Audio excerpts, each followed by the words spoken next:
Hi there and welcome back to the channel. Today I'm going to talk about my experience of going solar in Portugal. Portugal has a reputation as being the land of eternal sun. I think the saying is that you have 300 days of sunshine or something like that. Of course, that depends very much on where you are in Portugal. It certainly hasn't been my experience, I can tell you that. I'm in central Portugal, I'm in Leiria, and yeah, it is sunny in the summer, in July, in August, but it's not sunny all the time, and I don't think it even approaches 300 days of sun where I am. However, if you're in the Algarve or something, maybe it does, so maybe that's where it came from. So because there's this kind of image of Portugal as being like this really, really sunny place, I thought when I bought my property, let's put in some solar panels. That must be a good idea, right? We're going to save a pile of money, it's going to be a quick return on the investment, and it will all be fabulous. So in this video, I'm going to talk about whether or not that was the correct decision and basically how things went. So to set the scene, when I purchased this property, it already had a brand new heat pump system, a bomba de calor in Portuguese, and it's a very good one. The brand is Thermor, so I was very happy with that. I'm not sure I would have paid what it cost to put it in, but there it is. It was already included, and it came along with that with a solar water heating system. So I already had two solar panels on the roof of my property, and those power this aforementioned solar water heater, which really does cut down the cost, the electricity cost associated with the property, because hot water is a major component of the electricity that a family will typically use. And during most of the year, not in winter, not on very rainy days, but during most of the year, this solar water heater will deliver hot water basically free of charge. But I decided that wasn't enough and I wanted to get solar panels as well. So initially I contacted Galp, which is a big company in Portugal. They have service stations and they also sell energy. Anyway, I saw some offers advertised. I probably should have known better, but I decided that I would follow that up. So I called them, they did some assessment online, and we agreed to have a solar system put into the house. Unfortunately, what they proposed wasn't really suitable at all, and when they came to install it, they couldn't get it on the roof because it was set up to be a simple circuit, whereas my roof is quite large, but it's broken into 4 different parts, and they couldn't get the whole system on one part, and it needed to be on one part, or it would have to be a parallel circuit or something like that. So it was very complicated. So basically they gave up, and we cancelled that contract, which is just as well for me because it was much pricier than the system that I eventually bought, and it was also less powerful and less good. Basically what I found is that the inverter that they proposed giving me was too small for the system, and therefore I would have very limited capacity to generate power. So Galp for me didn't work out. I moved on from that. Because I couldn't get the solar panels on the roof very comfortably, or I would have to have a more complicated parallel circuit setup there, I decided to build a structure in my garden. I had to go through the process of getting planning permission for that. And I built a garage. I actually wanted an additional garage anyway, so I built this garage so that I could put my car there. But the benefit of having it was that I could install the solar system on the roof of the garage and have the inverter inside. I actually got 8 solar panels. Well, it looked like 16 to me, but I know nothing, so it's 8. And each of them has a rating of 460 watt. All of these solar panels are of the newer kind. I think it's polycrystalline. To be honest, I know nothing about it. And they're all from China, because basically all of this comes from China nowadays. There's very, very little European production. In addition to that, I got an inverter fitted, which is 4.8 kilowatt hours of capacity. So I have more inverter capacity than I do solar panel generation capacity. There's a couple of reasons behind it. First of all, I considered maybe I might add 4 more panels, and I have space on the garage roof for 4 more should I want to add them. And I also have kind of weird ideas about potentially having a wind turbine at some time. Those haven't come to fruition at the moment, and I'm not sure that they will. But I wanted to have an inverter that possibly could handle that, although technically I'm actually not sure if it could be part of the same system, but that's the reason anyway. So I got that system with the 8 panels put on the garage roof. I did nothing myself because I'm frankly not capable of doing anything myself. So all of the labour costs and everything were included in the purchase, and the total came to €2,800. So I thought that was pretty good, considering it was about €1,200 cheaper than the original quote from Galp, which was for a less good system. The system actually went in November of 2023, which isn't exactly the optimum month for solar. And I can tell you, during the month of November, December, January, the solar system really wasn't very impressive. It was generating, under 200 kilowatt hours per month. And, it wasn't a disappointment, but, it wasn't great. It wasn't making a significant contribution to reducing my bills. However, when the spring came around and then subsequently the summer, it was really quite transformational. I have seen my electricity bills drop dramatically. Basically from around March of this year, it's been a noticeable decline. Just as an example, in July of 2023, when I did not have any solar panels, I got an electricity bill of €45.22, which actually my neighbours thought was pretty good. However, after solar panels, this year in 2024, in July, my electricity bill was $17.85, and I haven't changed my lifestyle at all. It's totally attributable to the impact of the solar generation from the panels.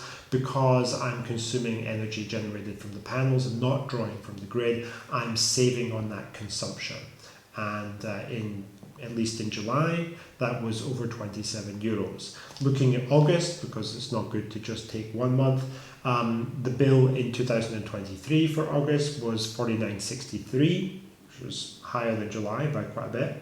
And the comparable bill in 2024, this year, only came in at €16.45, which is a saving of €33, more than €33. So yeah, I'm pretty happy with that outcome.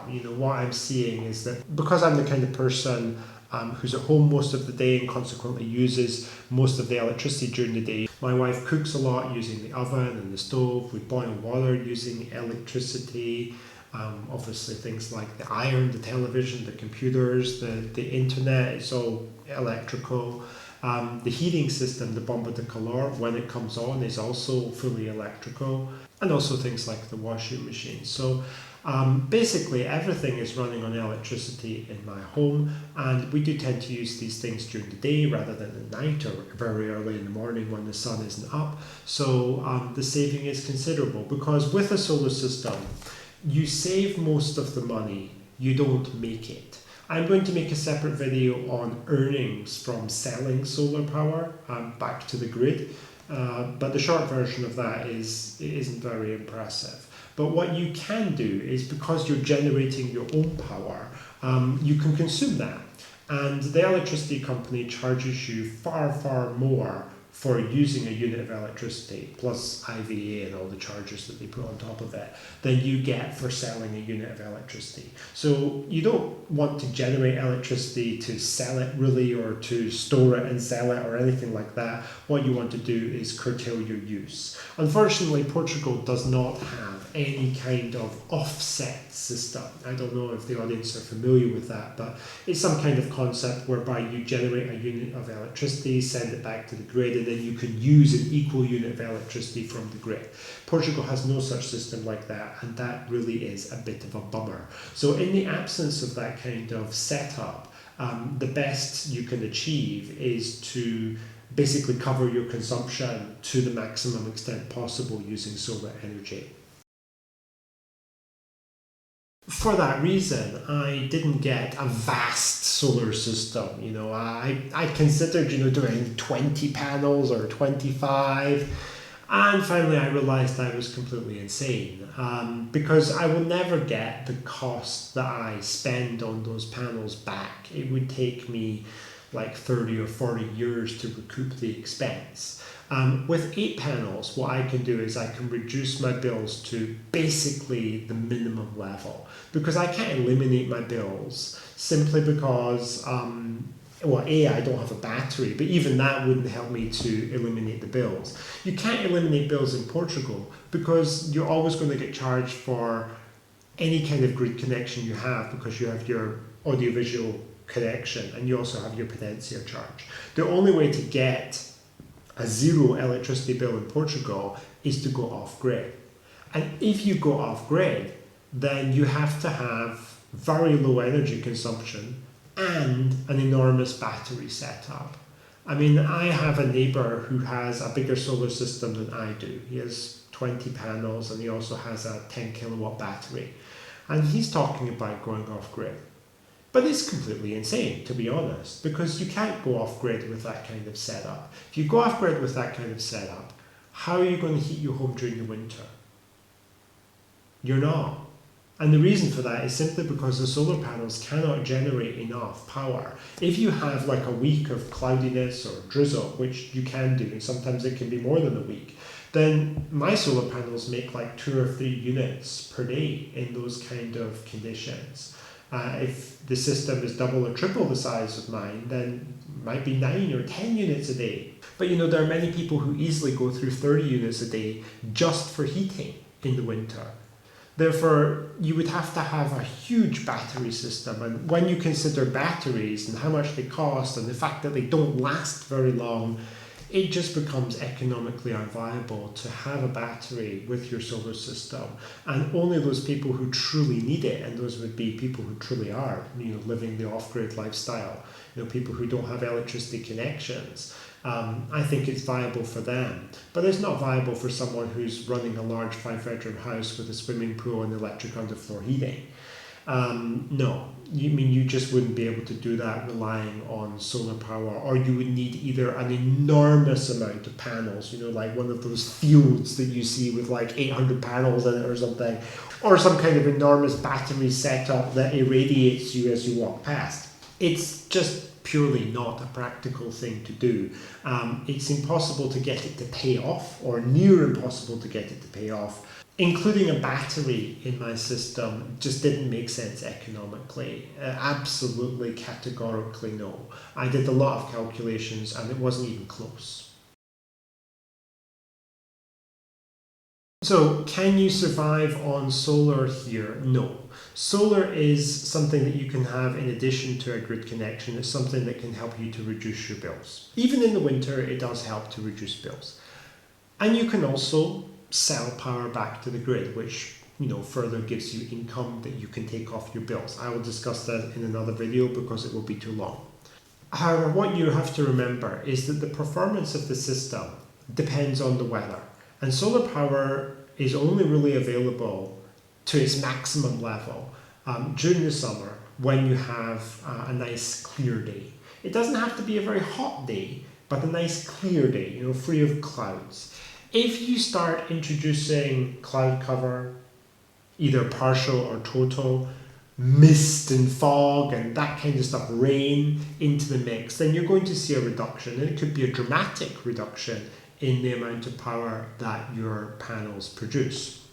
With my 8 panels and 3.6 kilowatt hours of capacity, I would say on rainy days, the average rainy day, where it rains all day, I would say 3 or 4 units, 3 or 4 kilowatt hours would be generated by the panels. If it's a cloudy day or it only rains for some of the day, you might get somewhere between 7 and 12 units. And if it is a totally clear day in July, then 25 units, you can generate that much. However, it also depends not just on the weather but the time of year. For example, a perfectly clear day in the wintertime might yield only 12 or 13 units because of the length of daylight and the position of the sun in the sky. Whereas a comparable day in the middle of July can easily get up to 24 or 25. It depends on the season, the position of the sun, the length of the day, as well as the weather conditions. So I would now like to show some data from the app on my phone, just basically reviewing the performance of the solar system.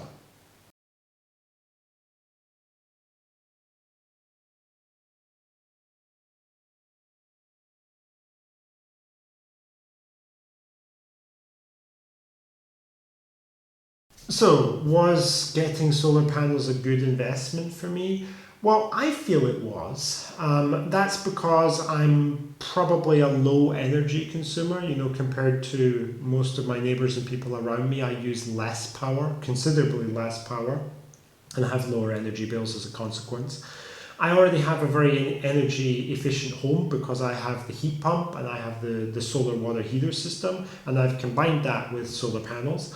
So because of that, I've been able to reduce the power that I consume from the grid to almost zero for about half the year. But for the rest of the year, during the winter, I still draw a considerable amount of power from the grid. And the amount that I can sell is also curtailed just because not so much is generated.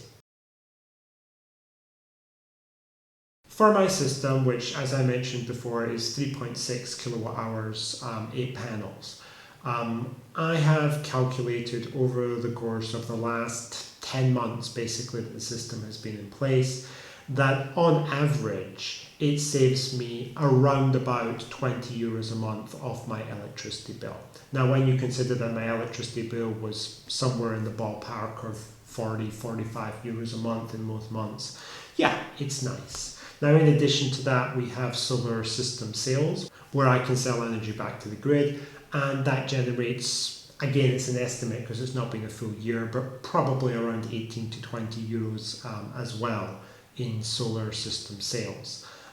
So for a total saving of 38 to 40 euros per month as a consequence of having the solar system. That works at 456 euros per year. Now, when you compare that to the price that I paid for the system, which was 2,800 euros, I think that's a pretty favourable comparison, to be honest. And we're looking at payback, basically getting the money back from the solar system in just over 6 years. I think it's like 6.14 years or something like that, which definitely makes it a decent decision to have this system. Now, if I had added a battery or if I had more panels or something like that, I do not think it would have made a favourable impact on that calculation for years to repayment.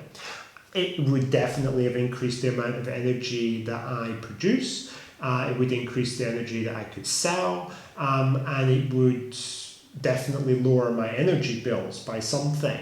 However, the expense associated with adding panels, adding a bigger inverter potentially, and definitely with having a battery would have just blown those savings completely out of the water. And the result would be that I would be looking at 15 years to repay the cost of the solar system, or potentially much longer than that. So I think the crucial lesson here is that yes, a solar system can be helpful and it can make a big impact. But you have to correctly size the system. I think a lot of people either get systems that are either too small and make no impact at all, or no visible impact. If you've got a family of 5 and you have 2 solar panels on your roof, it's not going to make a big difference, to be honest. Or they spend tens of thousands of euros to buy some kind of huge solar farm with batteries and stuff, and it's just very, very unlikely that that person's ever going to be able to make the money back to justify the purchase.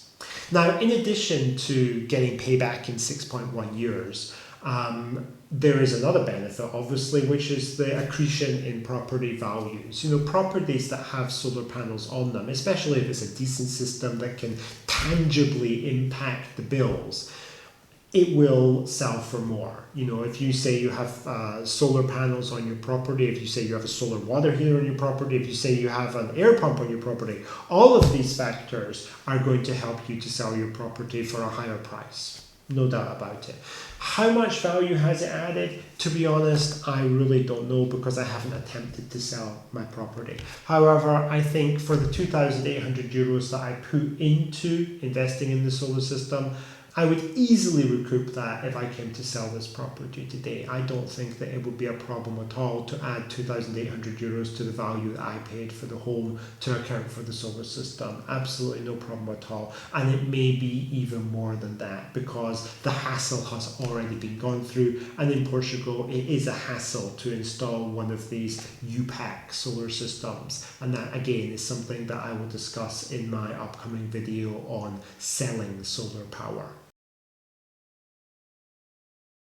So, in short, in summary, am I happy that I did it? Yes. Would I advise everyone to do it? It depends on your situation, on your budget, and I think also on your expectations. If you're looking to lower your bills, I think it could be a good idea for you. If you're thinking you can eliminate your bills, I think you should probably think again about that because it's a very, very unlikely outcome, or it's going to be extremely prohibitively expensive to achieve that. But if you're looking for a way to be, you know, environmentally more responsible, maybe a little bit more energy independent, and to save some money off your bills, then I think a small solar system such as the one that I put in is an ideal solution. I would also advise people to shop around suppliers and look at some of the local installers because in my experience they were much better value than the bigger players in Portugal, and they offered a superior service, superior products than were being offered by the bigger players. Alright, well I hope people found what I had to say about my solar system helpful. I will be making another video shortly about selling solar power, and I hope to see you all again very soon.